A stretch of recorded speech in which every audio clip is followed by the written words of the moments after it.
Eh bien, bonsoir à tous et à toutes les amis, supporters, sportrices parisiens, parisiennes, supporters, supportrices d'autres clubs amoureux, amoureuses du football. Bienvenue à vous. Bon, les amis, ce soir, aujourd'hui, j'aimerais parler d'un petit sujet. Comme le titre l'indique, mon message du jour, j'aimerais qu'on ne s'enflamme pas. Et moi le premier. Qu'on ne s'enflamme pas et qu'on reste humble. Alors je sais, il y en a, ils vont me dire « Ah, mais c'est pas possible, toi, mais quel rabat-joie, ce mec. Ça va !» Hein? Parce que quand il faudra vous récupérer à la petite cuillère si on se chie dessus en 8e de Ligue des Champions et qu'on se fait sortir comme des moins que rien, d'accord? Là, faudra pas venir pleurer. Faudra pas dire, s'il te plaît, on fait une vidéo pour me remonter le moral. Tu vois? Oh! Prudence. Rappelez-vous ma devise pour ceux qui me suivent depuis un bout de temps. Rappelez-vous ma phrase qui vous avait un petit peu tous marqué. Prudence maximale, bordel! Parce que là, les gars, depuis l'ère Galtier, depuis ce qu'on voit depuis les matchs amicaux, ce qu'on voit dans ce qu'on a vu dans le Trophée des Champions face à Nantes, quand je lis les supporters parisiens, les commentaires ou sur les réseaux, je vois, t'as l'impression que demain on gagne la Ligue des Champions. Hein. Ah ouais. Non, les gars. Mollo, les gars. Hein. Tranquille. Parce que, pourquoi je dis ça?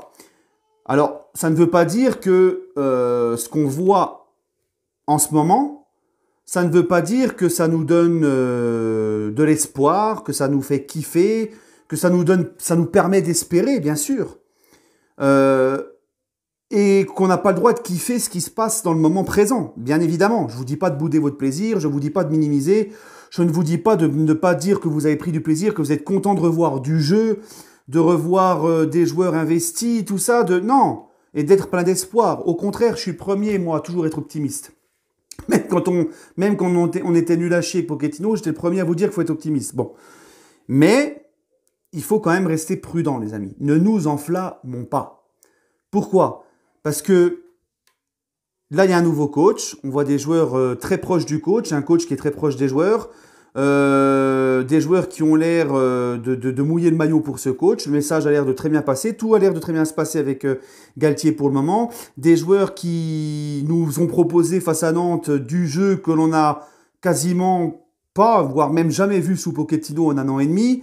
On retrouve du plaisir. On voit des joueurs qui retrouvent du plaisir, qui sont contents et heureux d'être là. Un coach qui est heureux d'être là, contrairement à son prédécesseur qui a l'impression qu'il était au bagne lorsqu'il arrivait à Paris. Il n'avait jamais été heureux d'être ici, pourtant ancien joueur et capitaine du Paris Saint-Germain.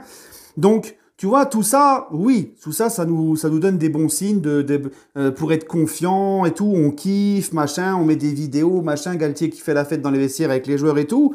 Mais ça ne vous rappelle rien, ça? Ça ne vous rappelle rien? Thomas Tuchel? Tutuche! Hein? Si vous avez des couilles, allez le dire aux joueurs dans le vestiaire. Hein? Rappelez-vous, les amis, Tuchel, quand il arrive, premier match officiel, Trophée des Champions, on gagne, il y a du jeu, on est bien. Et viens là que je t'embrasse, viens là que je te roule, te fais des câlins, viens là que je te roule des galoches, main au cul et plus si affinité. Rappelez-vous! Hein?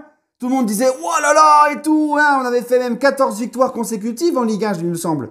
La première partie de saison, les tout premiers mois de Tuchel, je me rappelle, avec du jeu, ça jouait, ça pressait, ça courait. Et puis finalement, on s'était emballé, on s'était enflammé. Premier de la poule de la mort, rappelez-vous, avec Liverpool et Naples. On soulève Liverpool au parc. Et qu'est-ce qui se passe derrière? Qu'est-ce qui se passe? Hein? Manchester United, largement à ta portée. Tu fais un magnifique match à Old Trafford, le match retour, tu te fais soulever, remontada au parc par les gamins de Manchester United, des mecs qui n'avaient même pas leur nom floqué sous derrière le maillot, rappelez-vous, et c'est terminé. Et la fin de saison catastrophique. Rappelez-vous. Donc attention les gars, ça va vite, c'est fragile, et surtout au Paris Saint-Germain. Donc ne nous enflammons pas. D'accord? Ne nous enflammons pas. Et on se rappelle aussi, bien évidemment, je veux aussi en parler par rapport à Neymar qui a l'air beaucoup mieux, et je l'ai dit, et je le redis, Neymar a l'air beaucoup mieux, mais Neymar au même titre que Messi ont l'air mieux en jambes, ont l'air mieux, ils sont aussi également beaucoup mieux utilisés avec Galtier. Ce système en 3-4-1-2 les facilite beaucoup. Et Neymar a l'air plus collectif, joue plus simple et déjà en forme, est en forme, est décisif, il est bien, il a l'air motivé. C'était pareil aussi sous Tutuche. Quand Tutuche arrive, finalement le beau Neymar en 8e, il était à l'infirmerie, il n'était pas là. Donc attention les gars, parce qu'on n'est pas à l'abri de tout ça non plus. Attention. Attention. Ce n'est pas pour faire ce n'est pas pour faire chier les gens que je dis ça. Ce n'est pas parce qu'il y en a, tu leur dis ça. Ouais, toi tu fais comme les journalistes, t'es toujours en train de regarder le positif, le négatif et tout. Non. C'est que j'essaie de faire comprendre, il faut un juste milieu. On est content, on est plein de confiance. Ce qu'on voit là depuis le début avec Galtier, ça nous laisse, ça nous laisse prévoir de bonnes choses et tout. On est confiant, ça nous fait kiffer. Mais attention. Parce que l'histoire au Paris Saint-Germain nous l'apprend tout ça. Attention à l'enflammade. Il faut faire très attention. Et attention à l'arrogance aussi. Parce qu'il y a beaucoup de supporters parisiens et ils refont les arrogances sur les réseaux en mode limite on est le meilleur club du monde. Attention les gars. Ça va nous retomber sur le coin de la gueule tout ça. D'accord? Donc, qu'on fasse attention. Parce que les joueurs en premier doivent être humbles, doivent savoir que rien n'est acquis. Voilà. Et pour en venir à Galtier, parce que c'est pareil, tout le monde s'enflamme avec Galtier. Moi, personnellement, je suis de plus en plus hype par Galtier. Je kiffe de plus en plus. Quand je vois sa communication, le système qu'il met en place, le fait que en 2 mois, il a déjà montré plus que Pochettino dans le jeu en 1 an et demi.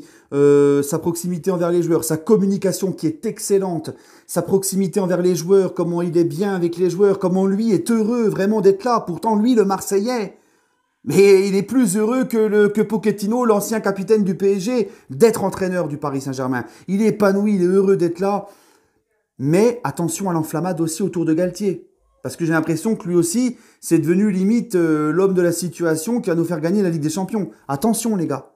Parce que moi, comme je vous l'ai dit, c'est surtout là, et je vous l'ai dit quand on a officialisé Galtier, mes doutes, ça sera à Galtier de voir comment il va réagir face à la difficulté dans ce PSG. Là, tout va bien et tout, mais quand il va commencer à avoir des petits problèmes dans le vestiaire, comme il peut y avoir dans une saison, dans la vie d'un club, ou comment il va gérer ça, comment va-t-il préparer ses équipes pour les gros matchs de Ligue des Champions, pas les matchs face à Nantes, Brest et Reims. Je vous parle des matchs de Ligue des Champions, à partir des 8e, comment il va préparer ses joueurs, comment il va savoir répondre tactiquement à des grands coachs d'expérience en face, des Ancelotti, des Pep Guardiola, etc., etc. Donc moi, je dis attention. Attention. Là où j'attends Galtier, c'est surtout à ce moment-là.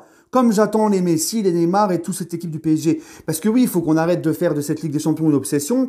Il faut que dans la communication, le club arrête de faire une obsession sur ça. Mais on va pas se mentir. On va pas se mentir. L'objectif, il reste quand même de faire des grandes choses en Ligue des Champions. Ne pas la gagner, comme je l'ai dit, ne pas gagner la Ligue des Champions, il n'y a pas de honte. Parce qu'il y a d'autres grandes équipes avec d'autres grands moyens et d'autres gros effectifs, etc. Donc au final, il n'y a qu'un vainqueur. Mais au moins, tu vois, aller le plus loin possible. Et quand tu sors de cette Ligue des Champions face à un gros, que tu n'aies aucun regret. Ça veut dire que tu as tout donné et tu es tombé face à une autre grosse équipe et il n'y a pas de honte. La honte, c'est de sortir comme on a fait face à Manchester, face au Barça au retour, comme on a fait face au Real Madrid au match retour en 2018. Ensemble, on va le faire, on n'a absolument rien fait.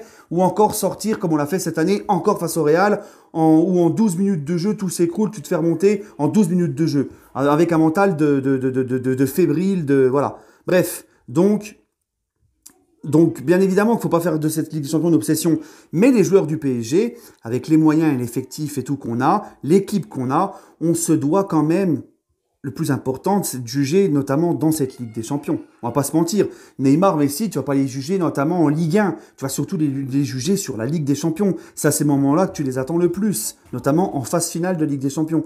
Donc attention les amis, ne nous emballons pas. Pour le moment, tout est bien, tout est rose. Mais attention, vraiment. Et c'est mon message du jour, les amis. Voilà. Parce que je remarque qu'il y a une certaine enflammade du côté des supporters parisiens. Donc attention, les gars, n'ayons pas la mémoire courte. Restons les pieds sur terre. Espérons que tout ce qu'on voit actuellement, ça continue. Et voilà, les gars. Hein, parce que là, c'est que le début de la saison. Et comme je vous l'ai dit, comme dit le film, souviens-toi l'été dernier. Hein. Souvenez-vous les étés précédents avec l'arrivée de Tuchel, tout ça. Même Emery au début, rappelez-vous. Emery, son premier trophée des champions quand on met une branlée face à Lyon. Ça y est, Emery, ça y est, c'est bon, machin, machin. Voilà. Donc attention les amis. Vraiment faisons attention. Mais en tout cas, tout ce que je vous dis là, ça ne veut pas dire bouder son plaisir et je vous dis pas forcément que ça va pas marcher. Parce que moi, je veux que ça marche et j'espère que ça marchera. Voilà. Allez les amis, prenez soin de vous et allez Paris.